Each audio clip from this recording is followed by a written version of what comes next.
What if I told you the biggest wealth killer for most families isn't taxes or market downturns, but it's failing to prepare the next generation? Generational wealth doesn't just happen, it's built. Today, I'm sitting on top of my Airbnb in Mexico City, being consistent and doing my weekly episode. By the time you hear this, it'll be 2025, so Happy New Year. I'm going to share some of these lessons I've learned from families who are doing it right when it comes to generational wealth, and share some examples I've seen as I did some tax planning earlier this month. Welcome to the Wealth Planning Podcast with Brister Law. My name's Anthony Brister. Today I'm talking about a topic that touches the hearts of every wealth building strategy, and it's creating true generational wealth. This isn't just about accumulating assets. It's about building a legacy that your family can carry forward for generation. It's about passing down not only money, but also knowledge, values, relationships, systems, and the financial wherewithal necessary to preserve and also grow wealth over time. And it's one of the most effective ways to do this is by involving your kids as early in the process as possible. So why should you involve the next generation? Well, when we involve our kids in financial planning, we're giving them tools to sidestep some of the most common wealth killers and really to avoid these wealth killers early on. Because what I see a lot of the time for people who aren't or maybe, for middle class families and kind of on the lower end too, what happens is each generation makes these same mistakes over and over and over again, and it compounds and it's keeping them down, where if they would avoid these, it would actually compound in their favor. So this is very, very important. And if anything, we want to teach our kids about these things. So here are the wealth killers. Consumer debt. So teaching your kids financial discipline early helps them avoid credit cards, loans, and other types of consumer debt. Teaching them about taxes. Everyone says they don't teach you about taxes in school. We know this. So it's up to you to teach them. Understanding how to minimize your taxes and legally save taxes can save your family millions over a lifetime.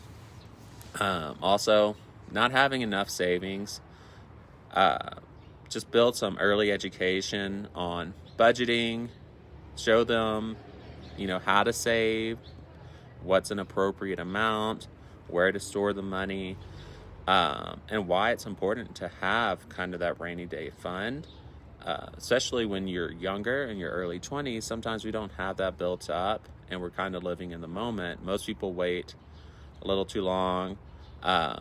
Things come up and then they use credit cards instead of their rainy day fund, and that's how we get in trouble. Next up is lack of relationships. So wealth doesn't thrive in isolation. You must build strong networks within and outside the family to create resilience and opportunities for the future generations. So I'm just going to share with you a few stories about families who are currently building generational wealth and some things I saw while I was doing some tax planning. Let me share with you these stories, and they'll illustrate the power of involving the next generation in building wealth. So recently I worked with two clients. Each one of them, they're around 25 to 30 million net worth range. But what's interesting is they both brought their children in to their tax planning meetings recently with me. And they age anywhere from 21 to around 30. But they asked me before we did this meeting, they said, can we please bring our kids? And of course, I encouraged them strongly, just like I encourage all my clients. But they actually went above and beyond and brought them into the meeting, involved them. So during the meetings, we discussed some advanced tax strategies, charitable giving, asset allocation, and also business structuring. The parents didn't dominate the entire conversation, so they encouraged the kids to ask questions. They explained things as we were doing it, and as I was talking about things, they made sure to stop me, ask the kids if they understood, if they had any questions. We were also talking about estate planning, probate, on top of all these other tax strategies too. And I could see it kind of clicking in the kids' minds as we were talking and why this was making sense. These sessions become more than just meetings. They're really like a classroom where real life financial decisions are being taught. One of the parents later told me that I want my kids to see how this works. So if something happens to me, they're prepared to carry the torch when I'm gone.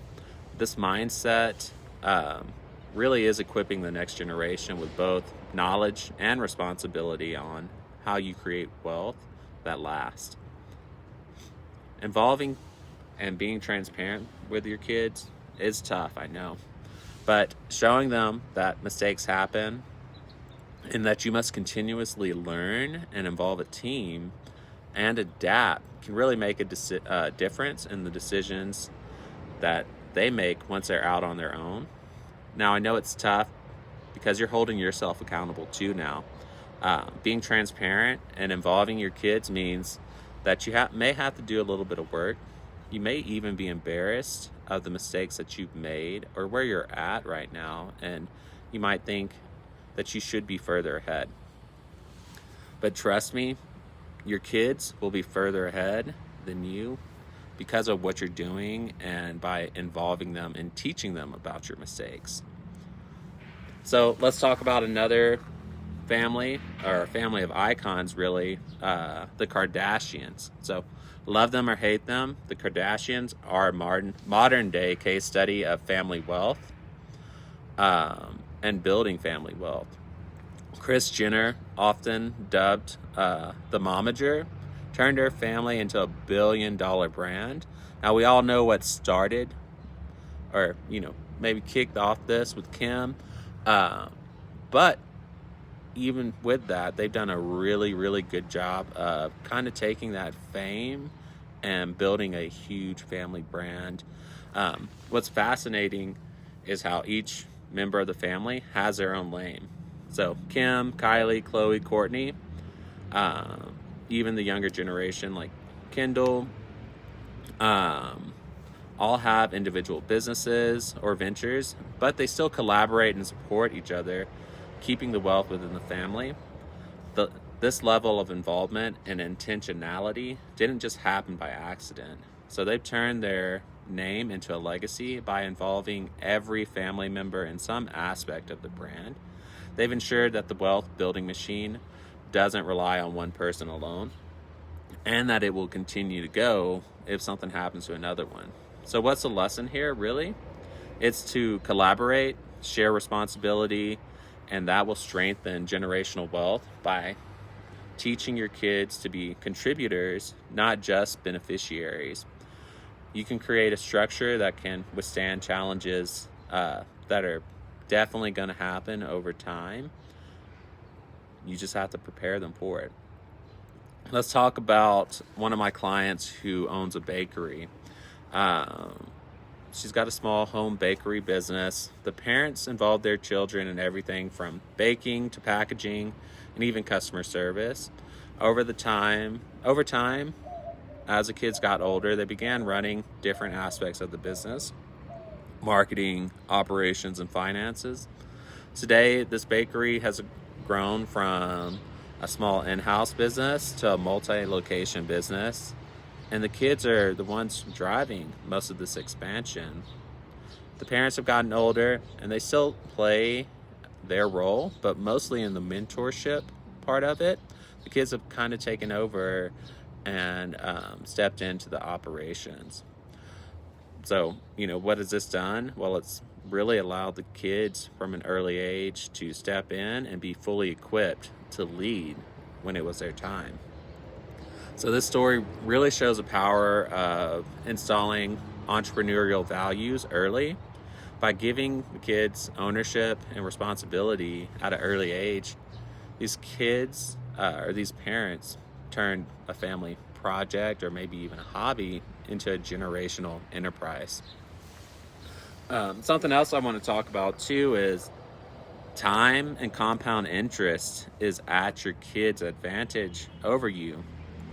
The younger generation really has these two advantages. So time first, starting at an early age allows them to leverage decades of learning and growth.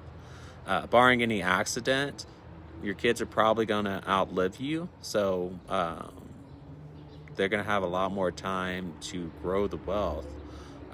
And if they inherit from you, they can continue that compound interest if they've got the skills, right? So that brings me to the next point, compound interest. Whether it's in a financial investment or knowledge or a business, the earlier someone starts, the more exponential the returns are going to be, because with compound interest, each year it gets better and better and better if the returns are doing the same. So imagine teaching your kids how to invest before they turn 18. Even small contributions to a retirement account at an early age can grow into millions over their lifetime. But then you combine that with tax strategy, financial discipline, and really the sky's the limit. So you might ask me, Anthony, I would love to involve my kids, but I don't really know how to involve them or what to talk about. So step one, like I always said, is talk about the wealth killers, consumer debt, taxes, savings shortfalls. Give them an allowance or something to where they have to take some kind of financial responsibility and show them budgeting. And then also lack of networks. So, this is actually a really big advantage that people don't think about when it comes to wealthy families. Is it's not only the money that people get, but it's the connections that the kids and the next generations have, right? And the more connections, the better at networking and more relationships that you can have your kids involved in and teach them how to build, nurture, and grow, the better off they're going to be financially. This brings me to my own personal challenge. So my wife and I were recently married about 2 years ago now. We don't have any kids, but you best believe I'm going to involve my kids, my future kids, once we have them in my business.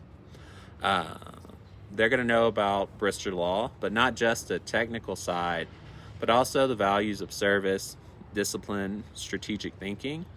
I don't want them making the same mistakes that I made, especially in college or in my early 20s, that really kind of not set me back in a way, but definitely didn't propel me. And if I would have had some coaching and teaching on this, I probably would be a little bit further ahead. Now, I wouldn't take it back because very happy where I am, and all those mistakes led me to where I am. But again, you can help your kids avoid those mistakes, especially just the dumb financial ones, right? So how can you get started? Well, if you're ready to get your kids involved in wealth building, here's some steps to consider. So start small. Assign age-appropriate tasks. So, like tracking expenses or helping with a small project. The younger they are, the less responsibility or kind of less things that they should take on, but still teach them about the concept of money and, wealth too. Next up, create teaching moments, right? So involve them in your tax or financial planning meetings when you meet with your tax expert, like myself. I also, just side note here, guys, I just started a class that will kick off middle January, and it's called What They Don't Teach You in School. It's $150 a month. We will be doing 2 monthly meetings where we'll be talking about wealth building strategies, asset protection, tax strategies. All of my advisory clients, they already have access to this group. But if you can't afford my services on just the advisory level, this might be a great place to start. We're going to have Q&As after every session, but I highly encourage all my clients and anyone who joins this, if you have kids or if you're married, get your spouse and get your kids involved in these bi-weekly training sessions, and then have conversations about it and talk about it, and then implement it in your everyday lives. So if you want to join What They Don't Teach You in School, message or email admin@bristertaxlaw.com and just say school, and we'll get you that information. So next up, we talked about starting small, creating teaching moments for your kids. Third is encourage entrepreneurship. So support their ideas. If they want to start a lemonade stand on the side of the street, get involved, help them out, right? If they want to start a small online business or a passion project, even if it's a dumb idea, you think it's not going to work, just going through some of those mistakes and actually kind of figuring out the business and what works and doesn't work is invaluable. And then lastly, we want to model financial responsibility. So I know this is tough, like I said, being accountable to yourself, but you want to share your own financial decisions with them, the good, the bad, and the lessons learned.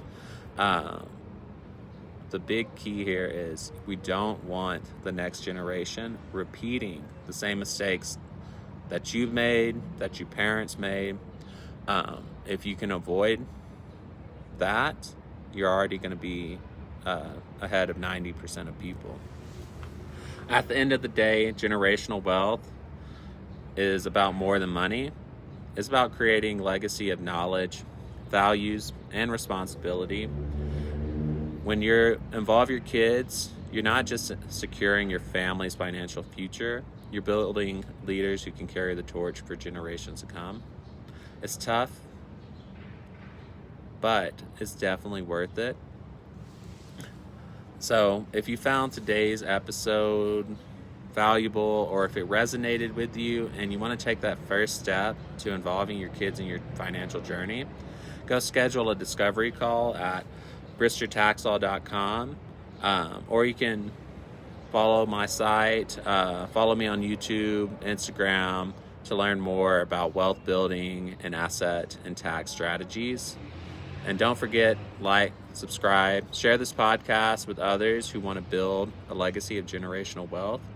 And together we can make this dream a reality. Thank you for listening. I'll see you next time on the Wealth Planning Podcast with Brister Law.